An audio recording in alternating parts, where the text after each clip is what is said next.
dari tadi. Terus ada juga bimbingan klasikal yang kemarin kali ini pertama kali itu maksudnya di bimbingan klasikal. Nah ini kalau bimbingan klasikal kan setupnya satu kelas.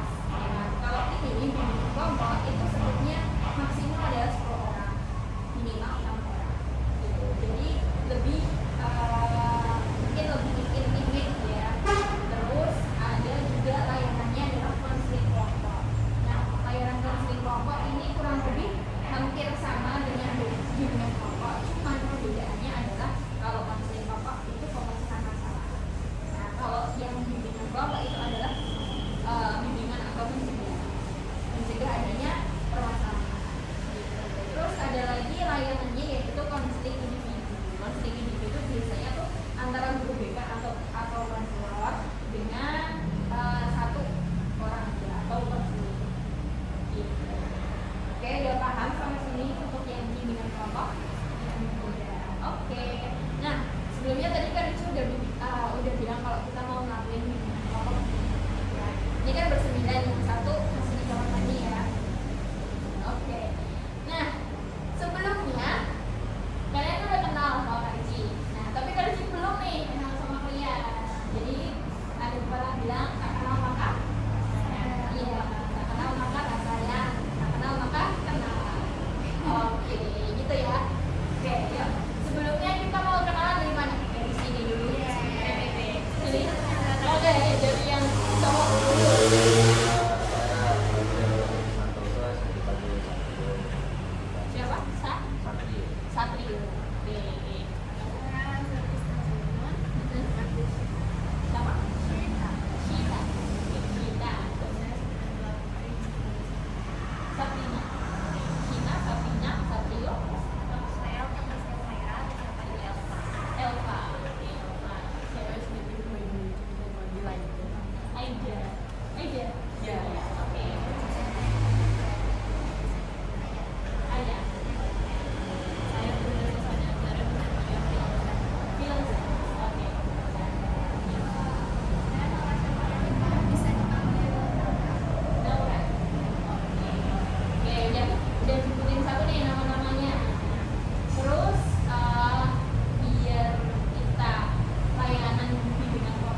Nova dari sini. Oke, nah, jadi teman-teman semua udah nyebutin satu kenakalan remaja yang kalian temukan di lingkungan kalian. Itu nanti bisa kalian tulis di sini, ya. Oke, nanti dulu. Nah, harus dijelasin dulu. Dalam bimbingan kelompok itu ada beberapa asas. Ada asas. Asas yang pertama itu adalah asas kerahasiaan. Nah, jadi di bimbingan konseling itu kita harus menjalankan asas kerahasiaan, di mana sesuatu yang kita bahas di sini bersifat rahasia. Oke, gitu ya.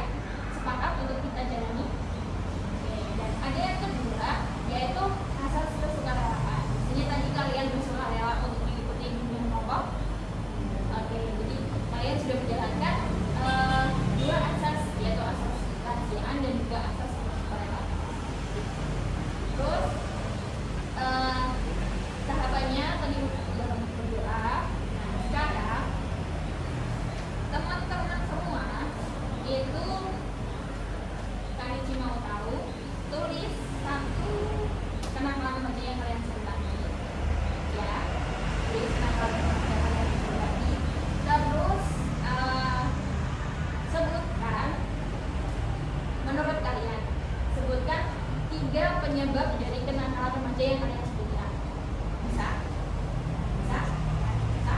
Oke, gitu ya. Nah, sekarang nih satu-satu. Bawa atau mau ambil dulu? Ya, ambil dulu.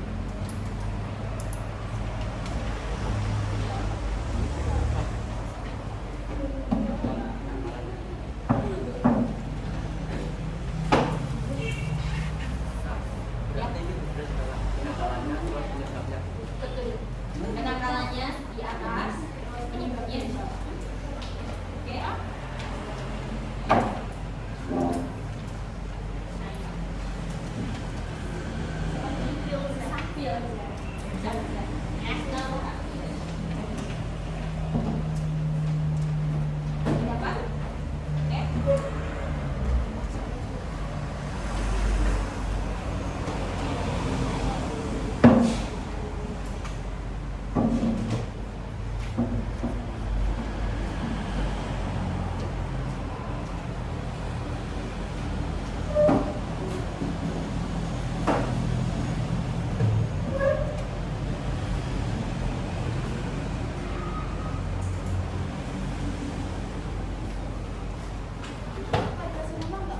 Iya, dikasih nama. Tadi kan penyebab, ya kan? Penyebab, terus bawahnya dampaknya. Jadi 3 penyebab, 3 dampak. Gitu ya.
memberikan perjanjian. Nah, perjanjiannya adalah selama layanan bimbingan kelompok ini sebisa mungkin tidak bermain. Nah, oke, gitu. Cukup 45 menit saja kita melaksanakan bimbingan kelompok ini, dan semoga bimbingan kelompok ini berjalan dengan lancar tanpa halangan apapun. Tadi teman-teman semua udah menulis terkait penyebab dan dampak dari contoh kenakalan remaja yang kalian sebutin satu persatu, ya. Jadi di sini Kak Ici ada materi, yaitu materinya kenakalan remaja dan cara menghindarinya. Nah, jadi teman-teman udah nulis kan penyebab dan dampaknya, itu nanti disimpan dulu, dan nanti bisa diceritain ke Kak Ici terkait kalian itu tadi menyebut contohnya itu dari penyebabnya apa, terus dampaknya itu bagaimana, gitu ya. Oke, sekarang kita simak materi ini. Warahmatullahi wabarakatuh. Jumpa lagi dengan BK sahabat semua. Ayo terus belajar. Mudah-mudahan kita materi bimbingan konseling kelas 10 semester 2. Pada materi yang ke-18 ini kita akan simak video berikut ini bersama-sama.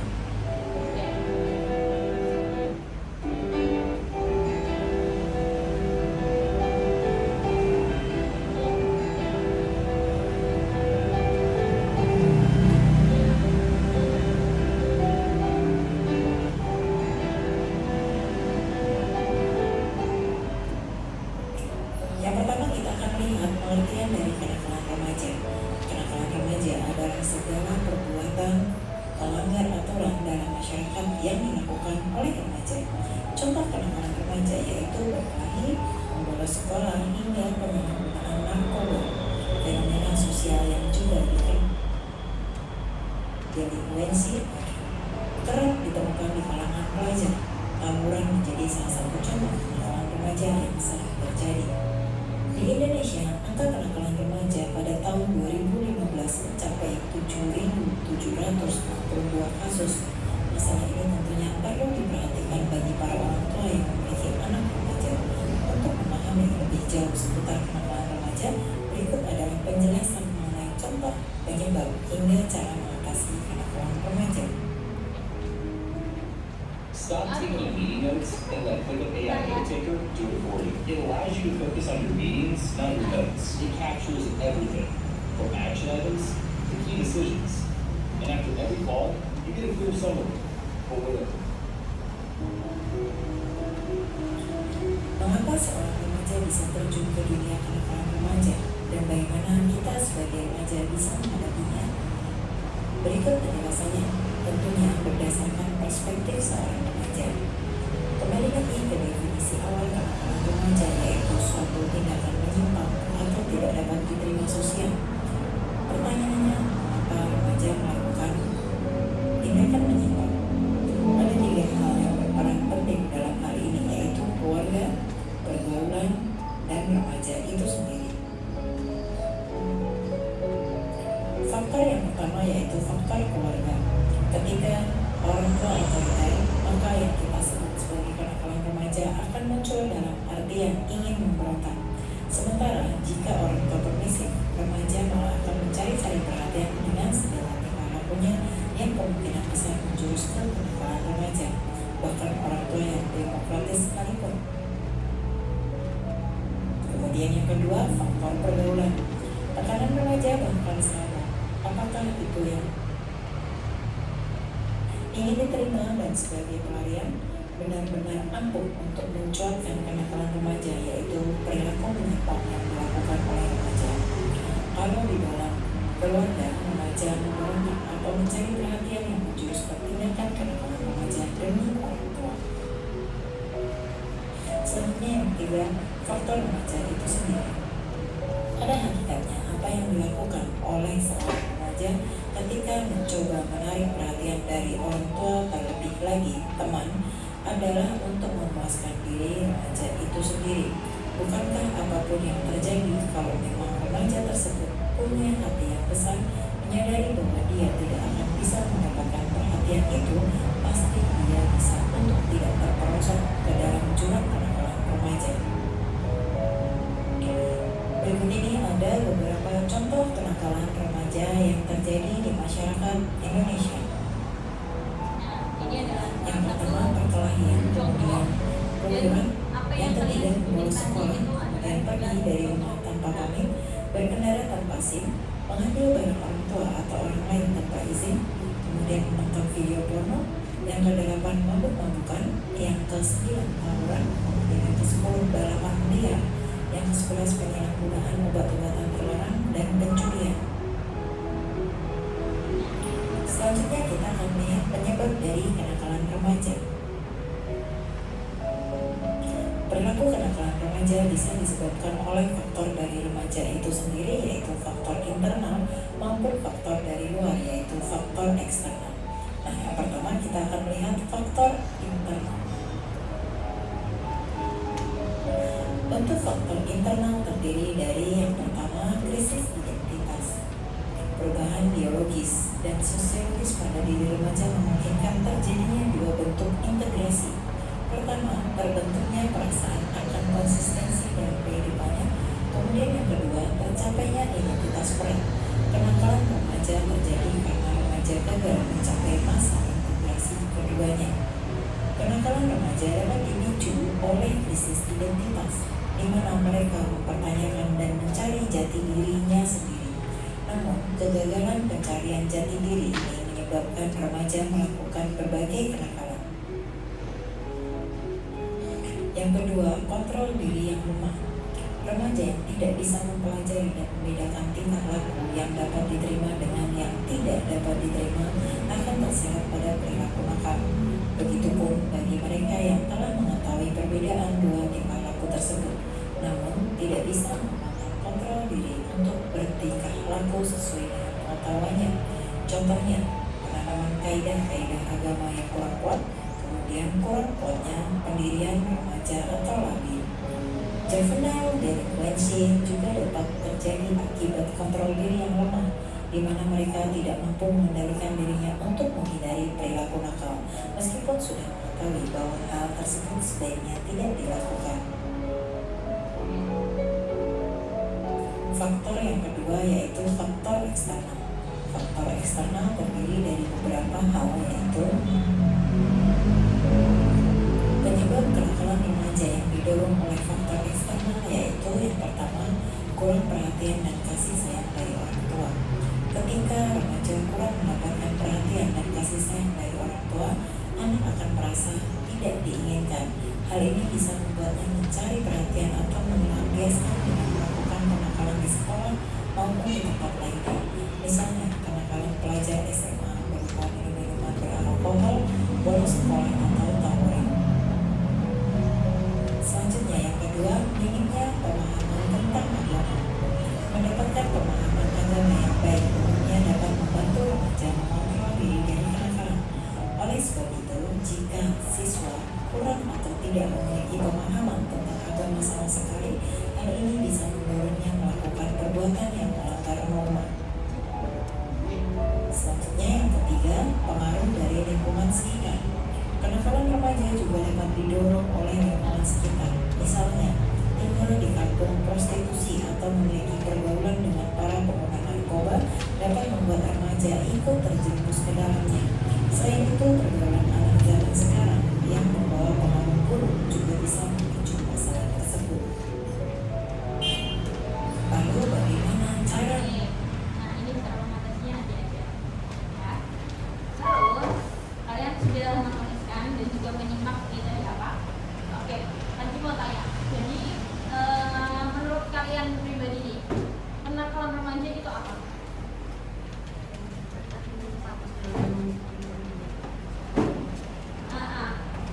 Tindakan menyimpang yang dilakukan oleh seorang remaja. Kalian ini umur berapa? 16, 17 ya. Oke. Nah, kalian kan termasuk remaja ya. Oke. Nah, untuk kalian sudah nulis penyebab dan dampaknya, boleh Kak Ici tanya satu persatu? Oke. Nggak boleh? Nggak boleh. Oke, dari siapa dulu? Ada yang mau ngomong angkat tangan?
Iya kan yang kamu sendiri itu kan contoh.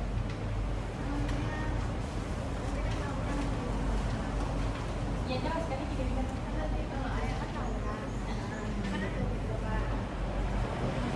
Penyebabnya dan juga dampaknya. Nah, penyebabnya apa? Ya. Oke, coba kamu deh. Coba kamu contohnya tadi apa? Mabuk bukan. Oke, penyebabnya. Oke, pengaruh lingkungan sekitar. Rasanya tak untuk mencoba minuman keras itu kayak gimana? Oke, terus dampaknya. Oke, dia ngerasa lupa sama masalahnya, terus dia mabuk-mabukan. Oke, terus apa lagi dampaknya?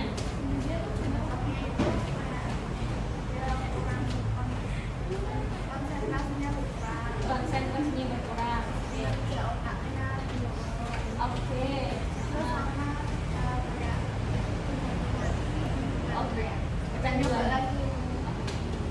Oke deh. Tepuk tangan untuk Ayah dan kita. Nah, sekarang dari pemaparan tadi Kak Rizky ada pertanyaan lagi nih. Ada 4 pertanyaan. Nah, ini tadi ditulis di bawahnya. Ditulis di bawahnya lagi ya. Coba. Pertanyaannya adalah, apakah kalian pernah menjadi pelaku atau korban dari contoh yang kalian sebutkan, atau pelaku atau korban kenakalan remaja lainnya? Apa? Sebutin. Dan penyebab dan juga dampaknya lah ya. Soalnya itu, apakah kalian pernah menjadi pelaku atau korban dari kenakalan remaja? Apapun itu, boleh yang kamu sebutin contohnya satu tadi, boleh yang lainnya. Ya. Kalau iya, nah aku pernah mabuk-mabukan. Terus penyebabnya apa? Misal ini contoh saya. Misal contoh iya, aku pernah mabuk-mabukan. Penyebabnya apa? Terus dampaknya apa? Ya kenapa kejadiannya?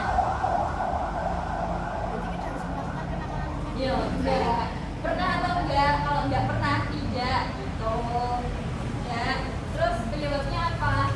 Ya karena iya, Pak Senja. Apa?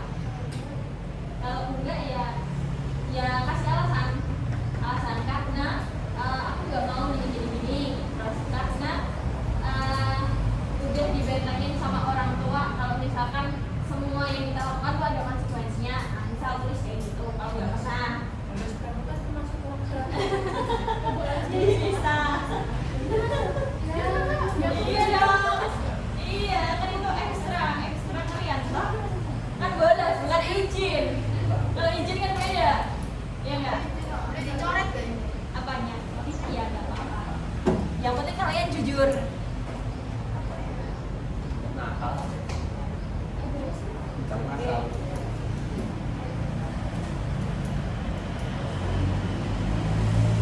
Lalu mau nanya, Iya. kan dulu kan SMP kan gak dikumpulin. Iya. Cuman saya nggak kumpulin terus saya main HP ya.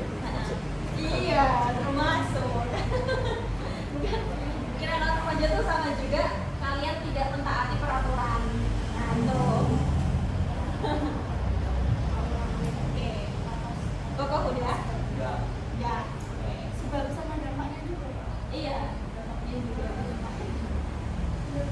Nah, apa misalkan? Intinya kan dia berteman baik.